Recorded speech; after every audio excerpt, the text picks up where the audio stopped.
하나님께서는 성경을 통해서 이 칭찬받을 만한 믿음의 사람들을 우리에게 많이 소개해 주십니다. 소위 믿음의 전당이라, 믿음장이라 이름 붙여진 히브리서 11장을 보면 많은 믿음의 사람들의 이름이 나옵니다. 그 사람들의 믿음을 하나님께서 칭찬하셨다라는 표현이 사실 부족할 것 같습니다. 하나님의 마음을 우리가 좀 더 헤아려 본다면 하나님이 그 사람들을 자랑스러워하시지 않았을까 이렇게까지 생각이 됩니다. 여러분, 하나님이 우리를 바라보실 때 네 믿음이 참 크도다, 내 믿음 때문에 네가 자랑스럽다라고 생각해 주신다면 여러분, 그보다 더한 기쁨과 영광이 어디 있겠습니까? 우리 하나님께로부터 그런 믿음을 칭찬받는 사람들이 되시기를 다시 한번 축원합니다. 예수님께서 공생의 사역을 하시는 동안에 칭찬받은 사람들이 나옵니다. 칭찬의 이유는 사실 한 가지입니다. 그건 믿음입니다. 마태복음 8장에 보면 한 로마 군인 백부장이 예수님께 다급한 마음으로 나왔습니다. 제 하인이 중풍병에 걸려서 집에 있는데 몹시 괴로워합니다. 그런 애절한 마음을 가지고 예수님께 나와 구원해 주십시오, 이런 요청을 드렸습니다. 예수님이 하신 말씀, 내가 가서 고쳐주리라, 이렇게 말씀하셨어요. 그랬을 때에 그 백부장이 만류했습니다. 그러실 필요 없습니다. 왜냐하면 주님께서 저희 집에 오시는 것을 저는 감당하지 못하겠습니다. 주여, 말씀만 하옵소서, 이렇게 요청드렸습니다.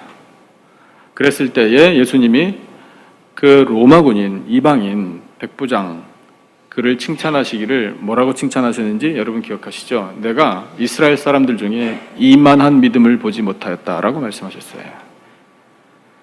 내가 만나본 믿음 중에 지금까지는 최고라는 거죠. 예수님이 말씀하신 그 시점에 백부장의 하인의 병이 나았음을 사람들이 나중에 알게 됩니다.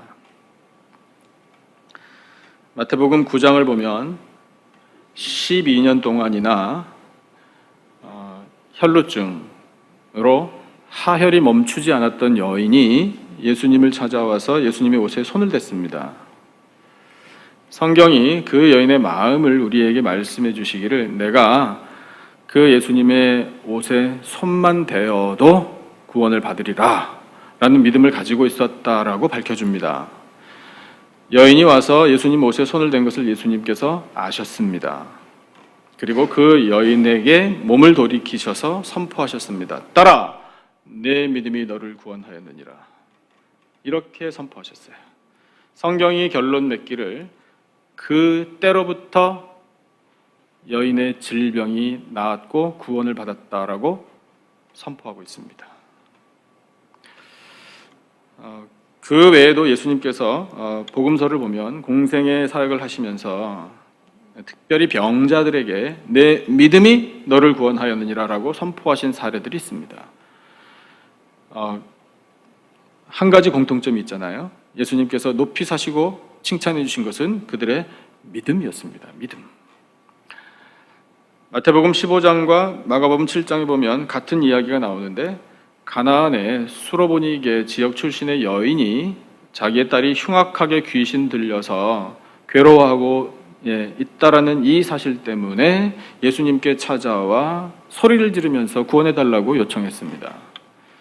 예수님이 그 여인의 마음을 굉장히 아프게 만드는, 기억 속에 남는다면 큰 상처가 될 법한 말씀을 하셨습니다. 우리 인간적인 마음으로 보면 참 이해하기 어려운 말씀을 예수님이 하셨어요. 뭐라고 하셨나요?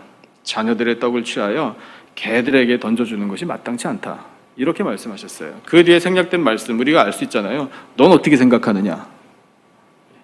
너는 가나안 여자, 너는 이 이스라엘 사람들이 표현이 좀 죄송합니다만 개처럼 여기는 사람 아니냐? 이렇게 말씀을 하시니 여러분 한번 입장 바꿔놓고 생각해 보시거나 아니면 내가 그때에 그런 절박함을 가지고 예수님께 요청했던 여인이라고 한번 상상해 보십시오. 그런 말을 듣고 여전히 그래도 은혜를 구합니다라고 하기 쉬울까요? 돌아서기 쉽습니다. 그럼 관두십시오 라고 돌아서기 사실 쉬운 그런 말씀이에요. 좀 이해하기 어려운데 근데 우리가 이해할 수 있어요. 왜냐하면 예수님의 그 말씀은요, 그 여인을 모욕하기 위한 말씀이 아닙니다.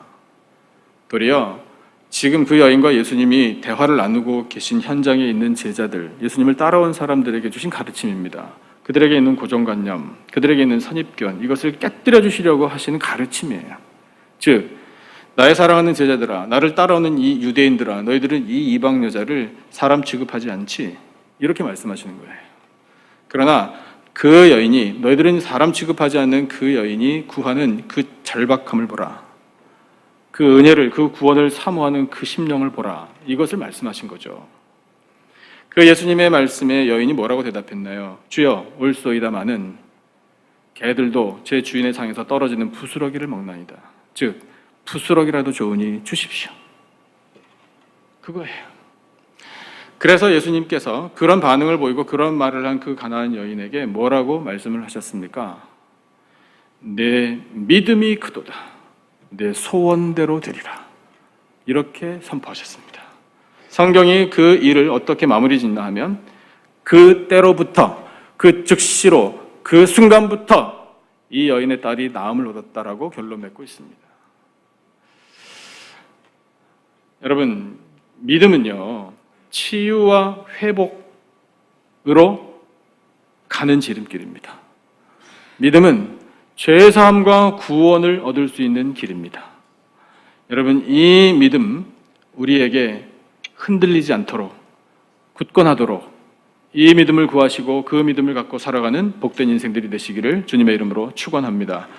그래서 우리는 이 믿음으로 칭찬을 받아야 할 텐데, 사모하는 마음이 생겨서 그 믿음을 구해야 할 텐데, 오늘 주신 말씀을 보니까 믿음을 얻을 수 있는 비결이 또 하나 있군요.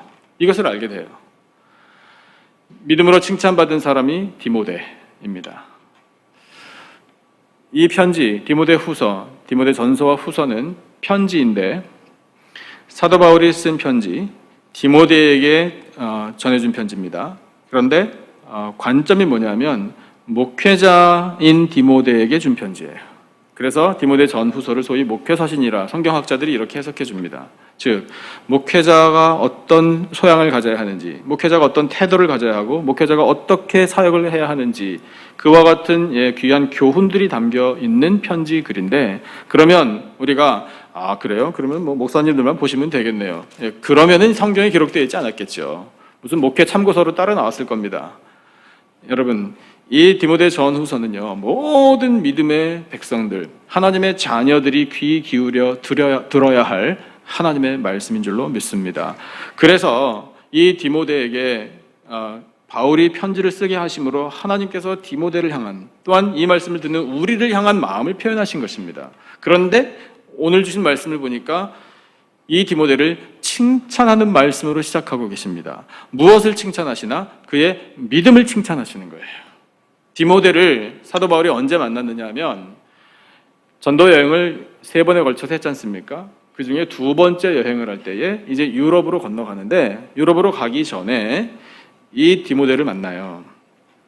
디모데를 만났는데 디모데의 가정 형편을, 그 상황을 이렇게 보니까 아버지가 헬라 사람입니다. 어머니는 유대 사람이에요. 그러니까 국제 결혼한 케이스예요.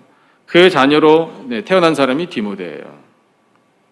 근데 그 디모데를 만났는데 사도 바울이 이 디모데, 이 젊은 친구가 나의 후계자감이로구나라는 것을 직감했던 것 같습니다. 그래서 그 디모데와 함께 선교를 동역하게 되죠. 나중에는 사도 바울이 가지 못하는 곳에 디모데를 또 파송해 줍니다. 근데 집안 출신 배경, 성장 환경이 아버지가 헬라인이다 보니 그 아버지로부터 꼭 받아야 할 것을 받지 못하고 있었어요. 그것이 뭐냐 하면 바로 할례입니다. 아버지가 유대인 아버지였다면 반드시 할례를 행했을 거예요. 그런데 헬라인 아버지라서 할례를 할 줄도 모르고 할례에 대한 중요성을 몰랐을 겁니다. 문제가 뭐냐면 이 디모데가 어디든지 다닐 때 복음을 전할 때 많은 유대인들을 만나게 될 텐데, 그 유대인들이 당신 할례 받았느냐 이런 식으로 만약에 걸고 넘어지면 할 말이 없는 거예요. 그래서 그것이 디모데가 앞으로 선교하고 또 목회하는 데 걸림돌이 될까 봐 이 사도 바울이 자기가 영적인 아버지의 입장으로 이 디모데에게 할례를 베풀어 줍니다. 그때부터 이제 디모데가 차기 선교사요 목회자로 계속해서 양육을 받은 겁니다. 양육을 받고 또 사도 바울의 동역자가 됩니다. 그래서 사도 바울이 이 디모데를 그다음 우리 후반부에 이 신약성경 후반부에 나와 있는 이 서신서들을 보면 디모데를 많이 칭찬한 표현들이 나옵니다. 나의 동역자, 나의 신실한 아들. 그만큼 마음이 많이 갔다는 거예요. 영적인 아들인데 그 영적인 아들에게 얼마나 마음이 많이 가는지 어떻게 쉬지 않고 기도를 할 수 있나요? 근데 쉬지 않고 기도가 나옵니다. 우리 부모님 여러분, 자녀들을 위해서 기도하는데 쉬는 시간이 있나요? 눈만 뜨면 자녀들을 위한 기도 아니에요? 그렇게 되는 것이 우리 믿음을 가진 부모들의 모습 아니겠습니까? 그런 거예요. 근데 여러분, 그렇게 사도 바울로 하여금 디모데를 생각할 때 쉬지 않고 기도하면서 하나님께 감사할 수 있게 하신 분이 하나님이시라고요. 하나님께서 사도 바울이든 디모데든 간에 쉬지 않고 생각해 주셨다라는 뜻이에요. 하나님의 은혜가 중단되면 우리는 멸망당하는 겁니다. 그러니까 그 중단 없는 은혜를 하나님께서 계속해서 부어주시는데 동역자들이 서로를 위해서 기도하고 영적인 부모가 영적인 자녀를 위해서 기도하고 육신의 부모가 육신의 자녀들을 위해서 기도하는 그 쉬지 않는 기도와 그 사랑과 그 잊지 않는 마음, 그 기억하는 마음, 그 관심과 그 애정, 이것 덕분에 하나님의 은혜가 흐르는 것입니다. 그 다음에 디모데가 이렇게 훌륭한 믿음의 사람이 될 수 있었던 힘, 그 요인을 또 말씀하시는데 4절 말씀에 나와 있습니다. 4절을 한번 같이 읽어보죠. 한 목소리로 시작. 내 눈물을 생각하여 너 보기를 원하면 내 기쁨이 가득하게 하려 함이니 아멘. 디모데가 눈물의 사람이었다라는 것을 바울이 썼어요. 디모데가 무엇 때문에 눈물을 많이 흘렸는지는 성경이 가르쳐주진 않지만 우리 얼마든지 알 수 있습니다. 울보였나? 울보였겠죠. 뭐 툭하면 울기나 했나? 아니, 그런 거 아니죠. 여러분, 이 디모데 전후서를 성경의 역사학자들이 언제쯤 썼나를 연구해 보니까 바울이 로마로 잡혀가서 마지막에 처형당하기 직전에 맨 마지막 순간에 감옥에 투옥되어서 결박당한 채 쓴 서신인 것으로 그렇게 해석해 줍니다. 처음에 로마로 잡혀갔을 때는 셋집에 감금당했지만 자유로웠어요. 출입을 못해서 그렇지 그 셋집에 많은 사람들이 바울을 찾아가서 복음을 들었습니다. 그런데 로마도 정권이 바뀌었는지 또 정책이 바뀌었는지 뭐 우리가 자세한 것은 알 수는 없으나 그 바울이 마지막에 처형당하기 직전에는 혹독한 시련을 당합니다. 그래서 감옥에 갇히고 결박당한 채로 편지를 쓰는데 그렇게 사정이 바뀌었다라는 것을 디모데가 모를 리가 없죠. 그리고 그 이전에도 바울을 따라다니면서 또 바울이 보내는 곳에서 이 목회 사역을 감당하고 선교의 일을 감당하는데 바울이 다니는 곳곳마다 얼마나 많은 모욕을 당하고 얼마나 많은 고생을 하고 얼마나 많은 위기를 당합니까? 그런 소식을 디모데가 들을 때마다 사랑하는 자기의 영적인 아버지, 이 동역자요 스승인 바울을 위해서 눈물을 흘린 거예요. 그것을 바울이 다 알고 있는 겁니다. 디모데가 그렇게 눈물을 흘리면서 무엇을 했겠습니까? 하나님, 나의 영적인 아버지 우리 바울 선생님을 지켜주십시오. 그렇게 기도하지 않았겠습니까? 그 디모데의 눈물의 기도가 있었기에 바울은 또 선교 사역을 잘 끝까지 감당했을 것입니다. 그 눈물을 내가 알고 있다. 또 이 디모데가 선교 사역 목회자입니다. 그러면 사람들을 만나죠. 복음을 아직 접하지 못하고 믿지 않는 사람들을 만났을 겁니다. 예수님 안 믿는 영혼들을 볼 때 안타까운 마음이 생기는 거예요. 여러분, 선교사와 목회자의 하트라는 게 그런 거 아닙니까? 잃어버린 영혼을 바라볼 때 주님께서 안타깝게 여기셨던 것처럼 99마리 이미 믿음을 갖고 안전하게 푸른 초장에 거하는 양들, 그들은 거기서 평안하게 지내면 되고 한 마리 말 안 듣고 속색이고 고집센 양이 어디를 헤매다가 어떻게 될지를 몰라 그 한 마리 양을 찾겠다고 목숨을 걸고 찾아 나선 목자의 심정이 예수님의 심정 아닙니까?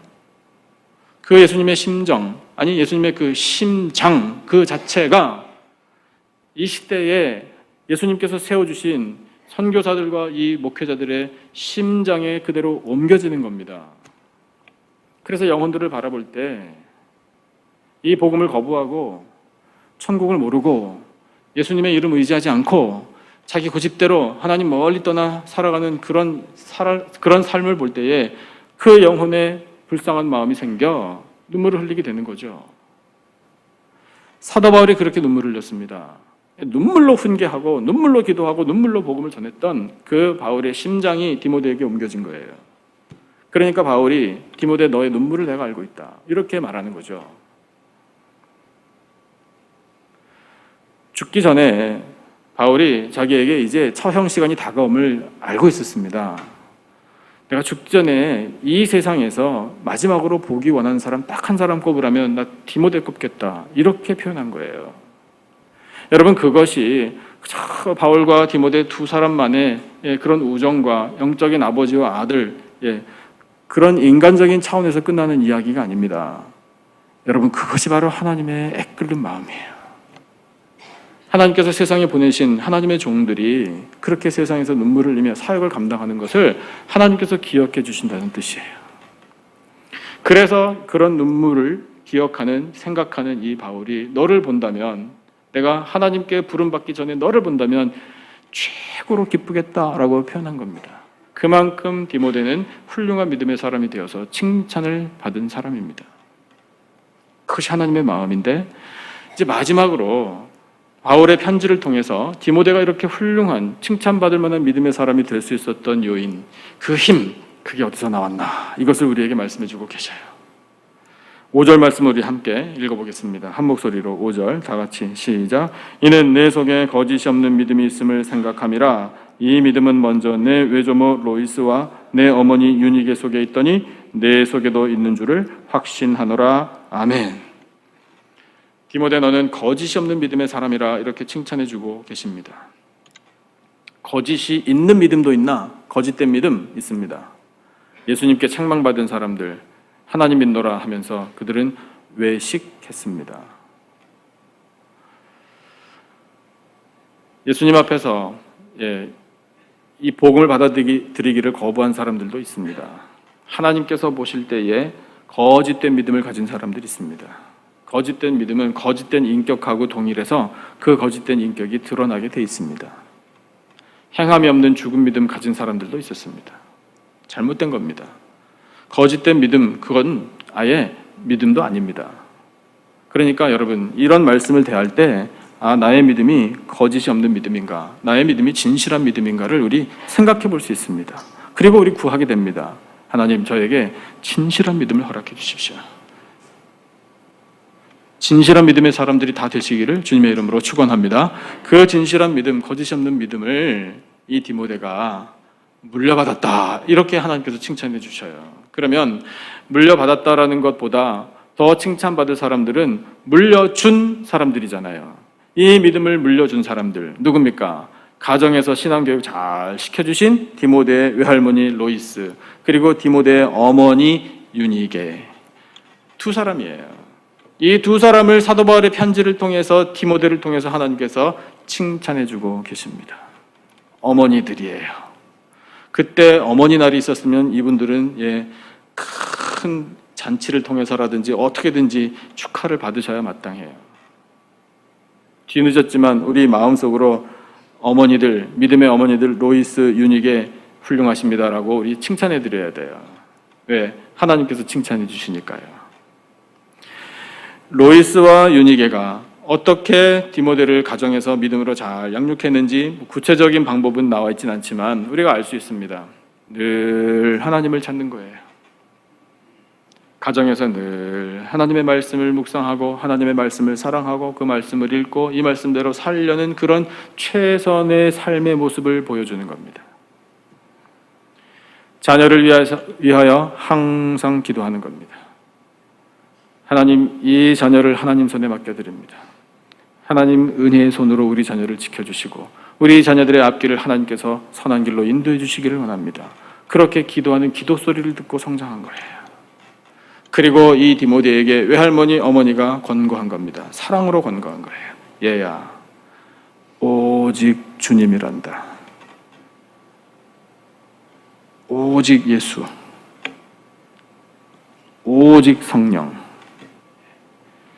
오직 말씀, 계속해서 권고한 거예요.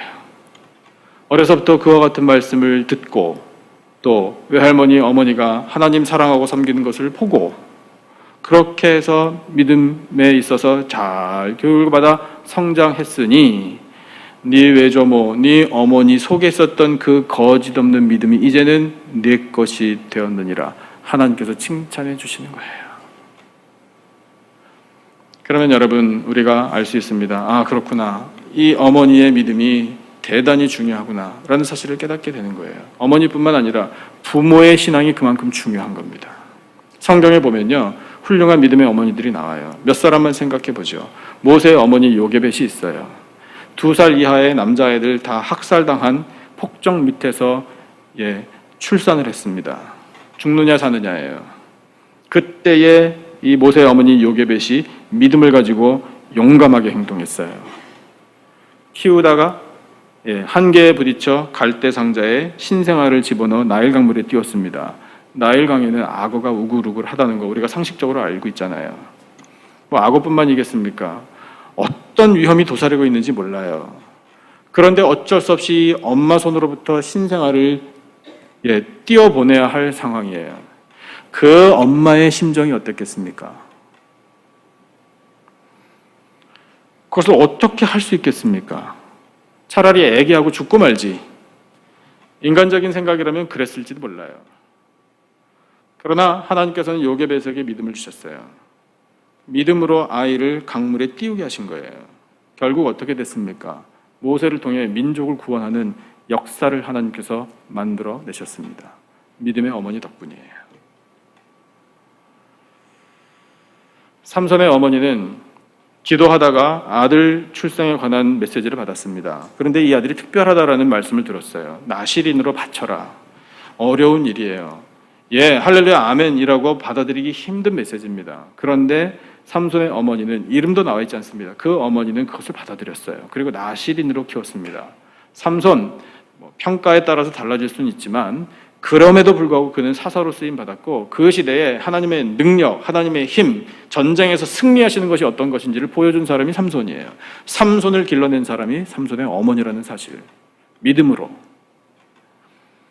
사사시대가 끝날 때쯤 해서 나오미라는 여인이 등장합니다. 모압으로 이주했다가 큰 불행을 당합니다. 자기의 남편과 2 아들이 다 죽어요. 그래서 집안에 여자들만 남았어요. 베들레헴으로 다시 돌아옵니다. 그때에 모압 출신 이방 여자 며느리 룻이 따라옵니다. 따라오는데 결단을 하는데 나오미는 반대했습니다. 오지 마라. 그런데 룻이 결단하고 따른 이유가 뭡니까? 내가 시어머니의 신앙을 보고 따라갑니다. 시어머니 하나님 섬기는 거 보고 따라가겠습니다. 제 인생 걸만합니다. 저 다른 거 필요 없습니다. 이렇게 결단했어요. 그러면 룻이 어떻게 시어머니의 신앙을 보고 결단을 할 수 있었나? 우리가 이것을 알아야 된다는 거예요. 그게 양육이에요. 삶으로 모범을 보여주는 거예요. 나오미가 하나님을 섬기는 것을 봤어요. 나오미가 하나님을 사랑하고 하나님께 인생 전부를 온전히 의지하는 것을 본 거예요. 보고 배운 거예요. 그리고 결단한 겁니다. 결단하여 베들레헴에 왔더니 어떤 일이 일어났나요? 결혼을 하게 됐어요. 룻이. 그리고 그 보아스를 만나 아기를 낳습니다. 아기의 이름 오벳. 오벳의 아들 이세. 이세의 아들 누군가요? 다윗이에요. 그러면 하나님이 우리에게 말씀하시고자 하는 게 뭡니까? 그 믿음의 시어머니 나오미 덕분에 믿음의 며느리 룻이 생겼고 그 물려받은 믿음 덕분에 메시아의 가문이 세워졌다. 하나님께서 이것을 우리에게 말씀하시는 거예요. 여러분, 어머니가 믿음을 가지면 어떤 일이 벌어질지 모릅니다. 어머니가 믿음을 가지고 자녀들을 믿음으로 양육하면 그 파급 효과가, 그 영향력이, 그 결실이 얼마나 풍성해질지 우리는 모릅니다. 그러나 하나님은 아십니다. 하나님께서 계획하신 바가 다 있어요. 세례 요한의 어머니 엘리사벳, 예수님의 어머니 마리아 똑같은 입장이 됐습니다. 6개월의 시간차를 두고 잉태했죠.